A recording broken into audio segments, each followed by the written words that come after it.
Morning and welcome back to Mobility Matters. I'm your host, Javier Betancourt, Executive Director of the Citizens Independent Transportation Trust, or CITT. We're the quasi-independent agency of Miami-Dade County charged with overseeing your half-penny sales tax for transportation. So as you very well know, we talk about a host of issues here centered around mobility and transportation, but we also talk about issues that intersect with mobility and transportation. And nothing does that more so than land use and development, particularly when it's done around our stations and along our rapid transit corridors, what we call transit-oriented development, or now kind of transitioning into the term transit-oriented communities, and we'll learn about that difference. So I have two amazing guests to discuss this topic with us here today, and we'll introduce them, and then we'll talk about why you're here. So first and foremost, Alice Bravo with Alice Bravo and Associates, in her capacity here today as chair of the Greater Miami Chamber of Commerce Transportation Committee. Welcome, Alice. Thank you. Good morning. Great to be here. Good morning. And of course, Alice was the former director of the Department of Transportation and Public Works for Miami-Dade County, where she worked very closely with my other guest, Javier Bustamante, as I call him, Tocayo, or JB. We share that similarity. And Javier is an assistant director with the Department of Transportation and Public Works today. Welcome. Thank you. Good morning, Javier. Thank you for the invite. No, good morning. And so this is really one of my favorite topics. So I'm an urban planner and I've worked in land use, but I've always been fascinated with transportation. So clearly that's the space I'm in now. But as we all know, those two things are interlinked, right? I say they're two sides of the same coin. Two of the three legs to a stool, the other maybe being economic development, which is also part of what you do, right? So economic development, transportation, land use, all coming together in this concept called TODs. So much so that the Greater Miami Chamber of Commerce recently had an event around that topic, which was really well attended, had some great discussions, great panels.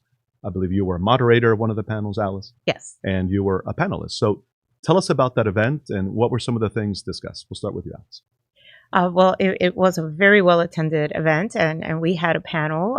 We were fortunate to have Javier representing the Department of Transportation and Public Works for the county. And we also had two developers that are very instrumental in the TOD projects happening around the Metro Rail stations. We had David Martin of Terra Group, and we had Aaron Stoller of 13th Floor. Each respectively is carrying out a number of these projects. And I think when you think of transit, particularly rapid transit, maybe the first thing that pops into your mind is the subway in New York City. You know, obviously we have groundwater issues, so instead of a subway, we have an elevated metro rail. In every city around the world where you have a rapid transit system, you have intense development around the stations. Right. And it's that density of residential or commercial units around the station that leads to high ridership and use of the transit system. So that's really where they go hand in hand. You plan the transit for where you plan to have the density so that once it's built, people have a way of getting around. So we're very fortunate. When the Metro Rail was planned, a special zoning designation was created, the rapid transit zone around these stations, to ensure that when this huge investment for the Metro Rail was made, that you'd be able to build some density around those stations. And it's taken some time to get to this point, but now it's happening pretty rapidly, right? So the Metro Rail's been around for a long time, but other than a couple of exceptions, maybe Dadeland area, for instance, we didn't see that, development take place around the stations up until recently. Why is that? Why did it take so long? Is it because developers were just looking for the easier development and green spaces? Yeah, Javier, it was not cool to live around transit. And you could see now it's the thing to do. And we would get a lot of back of houses. When Alice was the director of DTPW, she pushed to turn those developments facing the transit station versus the back of house where we were getting the garbage or the exhaust, and now every developer is, wait a second, it's cooler to face the corridor than face US 1. And so you've seen that up and down the corridor just happening, and it's exploding, and it's a cool thing to market your project facing the transit station versus a US 1 corridor. And I think it really is a factor of demand as well. So people at one point didn't mind living a little further west to have a bigger yard. And then they didn't mind living a little further west and then a little further west. But as more and more of that happens, or south, then the travel times get longer. So I think there's just a natural development growth curve that all cities go through, and there reaches a point where people say, it's too far. It's not worth it And anymore. frankly, we can't go and any I want to further. move in. Right. Yeah. We fit the Everglades. Yeah. Yes. And I have to credit two certain things that I think changed the conversation. Before going to the county, I was the deputy city manager at the city of Miami, and even then, we were trying to encourage this type of development.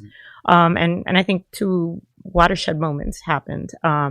We had Brightline announced that they were planning a commuter rail on the FEC corridor. That really kind of re-energized interest in rapid transit and development around the stations. And then the other thing I think was the Brickell City Center. Right. We had a developer from Hong Kong, Swire, come in, and they actually funded the reconstruction of the Metro Mover station so it would be integrated into that Brickell City Center development, along with under street connections of the parking garages, over street pedestrian connections. All while respecting the grid, which was important. Yeah. If you go to Hong Kong, that's how all development happens. And if you look at Hong Kong and Japan, they have such high density that developers actually approach the government to help initiate the construction of the rapid transit project. So, like everything, we're as we continue to grow, we have to grow smarter and plan ahead. And I think there was also a bit of a sea change in how the department itself, the county, approached these deals, right? I think in the past it was just like, this is revenue generation, and we're going to squeeze, these developers or the tenants, if you will. And now I think it's more of a partnership, right? Yeah. So tell us about the county's approach. Yeah. So the past, like you said, was how much can we get? How much ground rent can we collect, and putting those dollars, which is still important, back into the system. So all those dollars are going back into transportation. That's a great carrot, but what else? Can we get the ridership? I think that's number one on top. The ridership of folks using the system and depending on the system, and then getting that live, work, and play onto the system. And so turning those projects, and maybe not so hyper focused on, the top dollar market value for that ground rent, but more hyper focused on what are the unit mixes, ensuring affordability, walkability, connectivity. Those came up to our grading scales when we put out a request for proposals. So those were starting to be weighed higher than just how much are you paying me for the dirt. So that I think has transitioned, and now you're getting solicitations that are more focused on, we can put this kind of density, and so you're going to get rated higher, a heavier density instead of leaving density on the table, and connectivity to the station, what the project look and feel, and what's the work mix, the unit mix, of units. We want to create a community and not just another development project. And so instead of just studios and one bedrooms, where if you're a young professional or a senior citizen, you can live on that project, but that's it. What about living through your life cycle there and moving into a 2-bedroom or a 3-bedroom, and ensuring that you have different age groups of living in those projects, along with different incomes living in that project, creating a true community. And so that those grading points are really bringing projects to be different and be more successful and be able to absorb market trends in the downs and ups. So. And I think that market mix also helps create this car optional community. Right. Can you live there without needing a car? And that obviously benefits people financially. Yeah, transit. So the second highest cost in any household after housing is transportation. So you're tackling both in one place, and meeting other objectives, right? Resiliency, et cetera. Let's talk about affordability, because I know that other than transportation, this community's other, enormous challenge is affordability. And you're integrating that, I think, into practically every TOD. How does that work? Yeah, so a lot of our projects, to start, the projects have a requirement by county resolution to be 12.5% affordable housing units. But a lot of these projects going out, we start to prescribe what AMIs are we looking for. 80% AMI and below should be 25%. Area median income for those not. Yes, medium income of the units should be of this area medium income. The next 10% should be of 140 to 80, and then the rest of the project could be market value. And why? Because you get better projects that don't just have to sit and wait for HUD financing or something. So they get into the ground faster because they're privately funded. Mm-hmm. So I think that's key, because if you go 100% affordable, most of those projects need credits from different other government entities, HUD, Miami-Dade County Housing, and those projects take a while to be able to build that capital stack, to be able to get those projects out of the ground. So we're building in the affordability while ensuring that the project can get out of the ground quick. And mixing that income rates into that project, I think builds a true community. So let's talk about some of those specific projects. To me, one of the most, I don't want to say iconic, but I guess one of the greatest examples we have at this time is the Douglas Station project. It's the one I tend to park in to take Metro Rail into work. And it's got a great mix of uses. So what is happening at Douglas? And then let's spill over into Coconut Grove, Sure. which is actively under construction. The station is temporarily closed as a result, and maybe some other developments along US 1. So the Lincoln Douglas project is a 4-tower project where it's mixed use with some commercial on the ground floor. Tower 2, which is completed, that's Cascade, has a Milam's Market on the ground floor. Tower 1 was core, strictly residential, 0 parking. So we kind of got our first building in Miami with 0 parking. Yeah.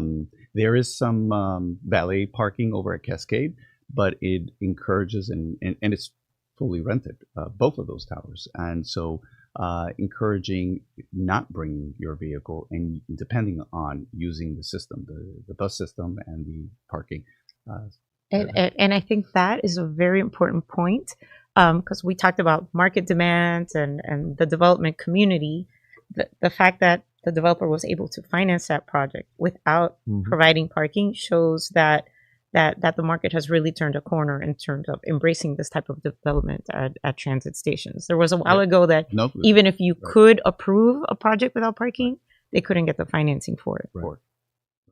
And so 2 more Tower 3 is under construction right now, coming out of the ground, which is another residential tower, and shortly followed by Tower 4. So 4 towers, 39 stories. I know we pushed to get those as high as possible and the maximum density, mixed use. And a lot of folks have realized that what was before a sleepy or 8 to 5 area or neighborhood with a lot of body shops, just not too far from the Merrick, but that back corner was towards Douglas was auto dealerships and body shops, is now a bustling at 8 p.m., 9 p.m., 10 p.m. People are walking and moving in that neighborhood.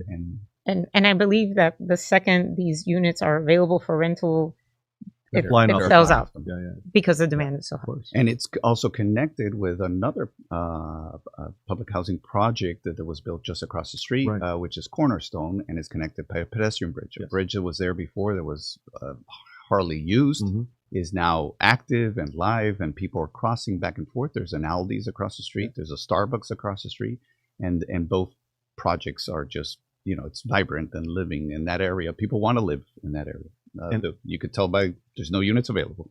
And what's happening in the Grove? The Grove, just the next station over, Coconut Grove or Grove Central, heavy retail space with a tower on top. What used to be just a surface parking lot now has a Target, Panera Bread, Total Wine, Chipotle. I mean, the number of retailers on that project, and a gym I believe there's a gym soon to come, and then a tower with a residential tower above it. And the station is being renovated as part of those proceeds of that deal. The requirement was to renovate this 40-year-old station. And now the station and the project are all going to look together, and the underlying all projects, will look of age. And so that's all being renovated: escalator, elevator, tile, lighting, painting, pavers, hardscape. And quickly, when is the station supposed to come back online? Station's supposed to be back online May 21st. May 21st. Escalators obviously because of the it's a long lead item, Right. we'll be behind, but we'll have the elevator functioning and stairs, and the station will be up and running. Great. And I think that's a good example. That station, I think, went through various iterations of pre-development before this developer came on board, and in older permutations, it's good that they didn't happen because it was kind of like a suburban shopping center with the back of house, the loading docks or something facing the station. So the fact that development community is now savvy and really knows how to integrate things and understands that this is going to attract a lot of clientele. It shows where we are in terms of Right. growing as a city. Matured. The child has grown and matured and is educated now of the value that turning the project towards a station is more of a premium than turning the project towards a highway or roadway. And the reality is our community is going to continue to grow, right? I think we heard, at least I did at a recent ULI event, that our population is expected to grow by another 10% through 2050. And where are they going to go? You can't go west, you hit the Everglades. You can't go south, you hit the Keys. You obviously can't go east, you hit the Atlantic Ocean. So if we can't build out, we have to build up. And frankly, we should build up because it's better, for various reasons. And I know that the Chamber of Commerce is kind of keeping an eye on this growth from, an economic development and business perspective. So what is the Chamber's role in kind of helping to guide growth and supporting transit in TODs? Well, the Chamber represents our business community. We need our business community to thrive in order for our community to thrive. So I think what we try to voice are the needs of the business community. So we need to facilitate employees wanting to live here. That's very important. And then we have to be able to move people and goods around, right? Certain businesses ship things or produce things and have to get their product to the clients. So all of that requires very good transportation. So congestion is an issue to that, so just like if you're trying to attract top talent to move here, they want to know where they're going to live. If they have kids, what school are the kids going to go to, and what their quality of life is going to be like. And in addition to their economic benefits, etc. So the Chamber has, since the beginning, embraced the SMART plan, Strategic Miami Area Rapid Transit Plan, with that development of the rapid transit corridors. The Greater Miami Chamber represents Miami, the urban core, but obviously everything that happens in Miami-Dade County is important to that and the region. So implementation of these projects and having that type of smart development around the SMART plan is very important. And we want to make sure teachers can afford to live here. All the services that support the business community, they need to be able to thrive here as well. So this element of reliable transportation is at the core of, I think, the four basic pillars of the more important issues that the Chamber supports. Now, you touched on schools, and you talked about transit-oriented communities, which are providing, I guess, more amenities and services than your traditional TODs. Is the department exploring, school facilities as part of some of these TOCs? Are there any kind of examples of that? How does schools and education fit into the puzzle? Sure. And we do have the first project that has contemplated in their master plan a possible school is the Dolphin TOD or TOC, which is under construction. 1,000 units are under construction. This is just west of the Turnpike at Northwest 12th Street, just in that corner. So these aren't just happening in their core. It's happening even, as we speak, 33 acres in a suburban area in a bus terminal area, not just on the Metro Rail or on the South Corridor, on the Transitway. We have TOCs occurring in large bus terminal locations or bus park and rides. So the Dolphin project is contemplating a possible school at that location, which would be great. It'd be the first one. So we're trying to open the gamut of everything, not just the shopping center or the Target. That's great to have, and the Starbucks. So we the markets, we got Milam's, we got Aldi's, we got all of these projects happening in all these type of retailers happening in our TOCs. But we're trying to explore other uses, and another possibility is a like a kind of a health facility, like an emergency urgent care facility that's also being proposed at the Dolphin TOC. So it'd be great. I mean, so we're trying to get all of those in there because we don't know what tomorrow is and what the market is, and you don't want to just cookie cutter them all, just units, residential or retail or office. Like the day trans were just office, but look what it spurred around it. You got the residentials, you got the hotels.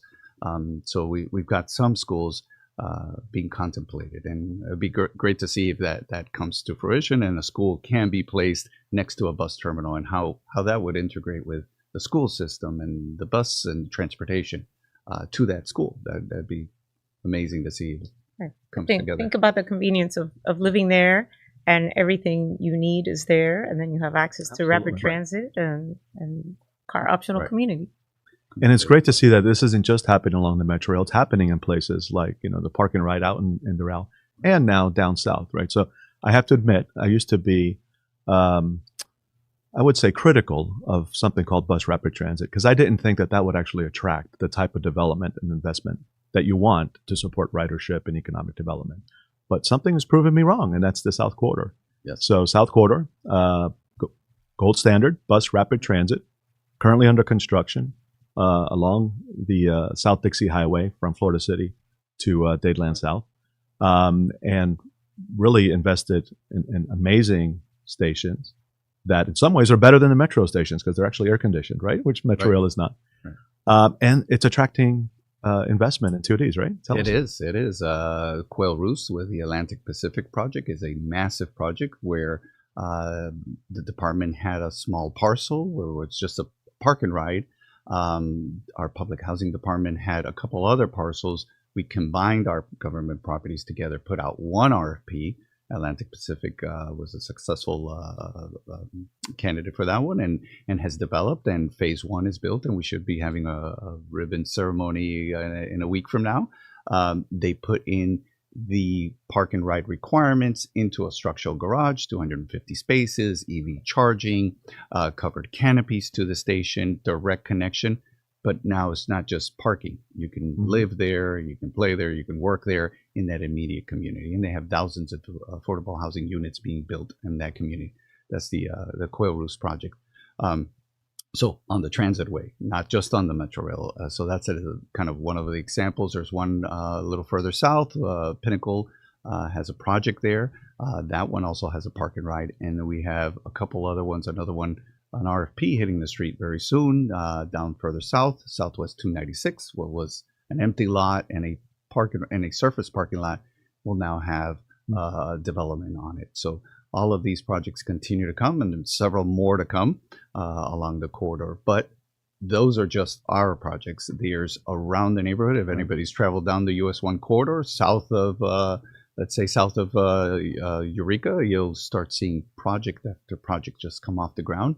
And every single all of these projects are directed towards the transit way and towards these BRT stations. So we're seeing everybody, where's your next station? Where's that station? They're calling and saying, where are those BRT stations? And now they can see them. Before it was like, give me the map where you're going to build them because we want to develop around them. So it's exciting. It's a cool thing to be around a transit station. And you mentioned earlier this was all facilitated in many ways through the RTZ, the Rapid Transit Zone, which gives the county a lot of zoning authority, along these corridors, even in municipalities to some extent, right? So, but the other component to this, and it's something I know you worked on, Alice, when you were the director, is the TID, the Transportation Improvement District.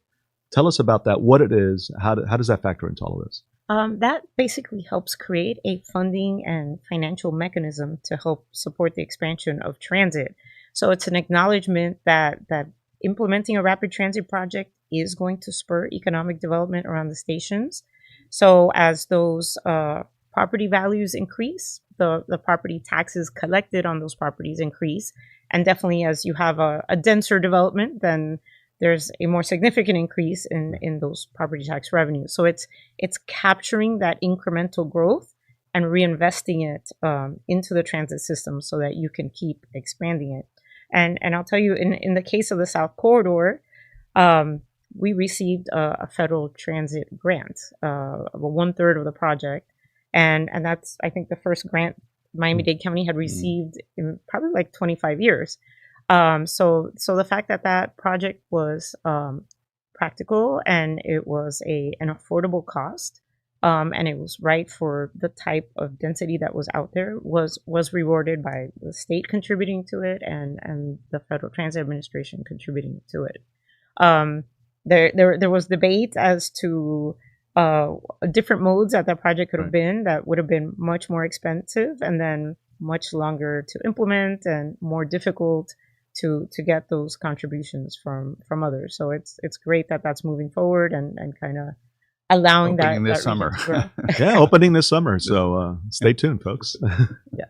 So definitely, as you invest in the transit, since it generates extra tax revenue, you capture a piece of that and reinvest it into the system, so you can continue implementing those much needed improvements. That's great. Let's talk about, we talked a lot about some of the TODs along US 1, but obviously the metro then kind of goes north and towards Hialeah. What are some of the things happening kind of on the north side? Sure. And just overall, there's 32, believe it or not, 30 TOCs. Okay, we're not going to get to all of them. There's 32 of them. The department has about 10,000 units in those 32. Of those, obviously, some of them are in some form, either built and closed and there's somebody living in it, to in construction phase, or in paperwork, getting ready, getting financing, and coming off the ground very soon. So 32 of those projects, 10,000 units. Of those 10,000, 5,000 are already built and in place, and then more than 50% of that is all affordable housing. So going north, there is projects that were done many years ago in Alapata. That project is more than 20 to 30 years old. Santa Clara, just traveling north, that project is still probably about 20 years old. There's 2 towers there. Then after the Santa Clara project, just continuing north off the top of my head here, we have the Brownsville and Northside projects. And those are finally, after about 10 to 15 years in development, are coming to their final phase. Each of those projects were 5 phases. These are affordable projects, so you can't just drop 500 to 600 units in one shot. You've got to get the financing for it. So they built them in 5 phases. So almost each phase signified one building or one tower. So both of those, thank God, have made it to their final phase and are just being completed and rented out. That's at Brownsville and at Northside. Some of the future ones is the Dr. Martin Luther King Station, where we had a garage. We've removed that garage. That's planned for a future TOD. At that location, we already have an office building next door. So you're bringing something now office, now residential, and some retail, making that a true community. And then I think, did I make it? Oh, Palmetto. We at the end of the line, the Palmetto project is soon to come off the ground too. That is 8,000 units, all workforce. Right at our end of the line, and then traveling one of our key stations where the orange line and the green line split out towards the airport or towards the north part of the county, is Arlington Heights. That has also close to 600 to 800 units of also workforce units coming online, starting construction hopefully early next year, and that's another great project. Right in a key area, an area that's redevelopment. There's so much excitement around that station. We already had a garage. We had great infrastructure there. So that project is going to be also another great example of a TOC. Hopefully we could get a good retailer in there. There's a kind of an absence there of retail in that neighborhood. So it's not just serving the project, it's servicing the immediate neighborhood, which is absent of food and retail and mix. So that's going to bring in great value to that neighborhood. Right? So those are some of our projects up on the north end of the county. And you can kind of, as you mentioned earlier, look towards Dadeland. There's Dadeland South, that you have office buildings, residential, all types of community businesses, restaurants, larger, smaller. So you get that very nice mix that growth spilled over into the Dadeland North Station, where you have that multi-level shopping center. I think one of the first ones that we had in South Florida. I go there often. Yes. Yes. So it's providing all those amenities the community needs for people to live there and not need a car. And Alice, aside from what you do with the chamber, you now, I think, are the head of your own consulting Yes. firm, Yes. Alice Bravo and Associates, if I'm Yes. not mistaken. Yes. And I know that you do work not just in Miami-Dade County, but throughout the region. And, we often just kind of think of Miami-Dade County, but really this is now starting to spill over into Broward, and they're able to do a lot with their full penny, which I'm a little envious of, to say, penny envy. And so tell us about some of the things that may be happening kind of, outside of Miami-Dade County that maybe you're working on. Yes. Well, a few years ago, Broward County passed their own transit surtax, and their version of the SMART plan is called the PLIMO plan, and they're kind of following in the same footsteps of the SMART plan in terms of identifying corridors and identifying the mode for each corridor, whether it would be BRT or some type of rail, and taking those steps to implement the project. So I like we discussed, there's a natural growth curve for cities, and it might start with suburban sprawl, and then that reaches a livability limit, and then people look to move back to the urban core, and I think we're very fortunate. Some of these transit studies began in the 1990s. And at that time, the feedback we received is that at the federal level, if we were going to be taken seriously in terms of getting matching funds for these projects, that we had to have a dedicated funding source to show that we could afford to fund our part of the construction of the project, plus the operations and maintenance that comes with the project and continues in perpetuity as long as you're running it. So we all know county, city budgets fluctuate over the years, so the federal government wants to see that you have a stable, dedicated funding source for that. So we were fortunate. 2002, the referendum for the half penny tap passed, and we've been able to fund those projects, and other cities have followed suit. So Broward's had theirs in place for I think 3 or 4 years now. I know that Palm Beach is looking to consider that as well.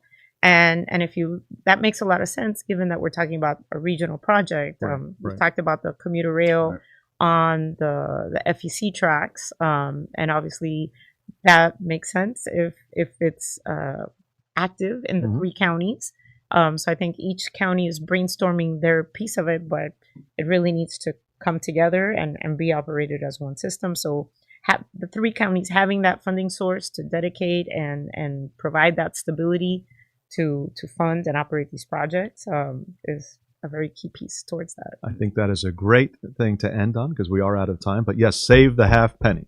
There's some danger that we may lose it, but that's a whole other program for another day. So listen, I want to thank you both for, first of all, being a guest on my program. Welcome back. I know I've had you on before, and welcome. This is your first time. I hope you enjoyed it. And thank you for what you do, what you've done in the past and your public service, but now even in your private sector role, continuing to work with communities to advance mobility options and solutions. And Javi, thank you for what you continue to do as well. And, every time you get one of my emails, please send them over and I'll do the same. Javier Bustamante, Javier Betancourt, folks. Send the email to the right person. That's all the time we have here on Mobility Matters. Want to thank you for joining us. We are here every other Thursday from 9:30 to 10:30, so stay tuned for some of our exciting upcoming guests. You can learn more about the CITT by visiting our website at miamidade.gov/CITT. Among other things, you could apply to be a member of the Citizens Independent Transportation Trust. We are currently seeking applicants for 3 vacancies, and also apply to be a member of our CITT Ambassador Program, which we have spoken about at length here before. With that, thank you, and see you next time.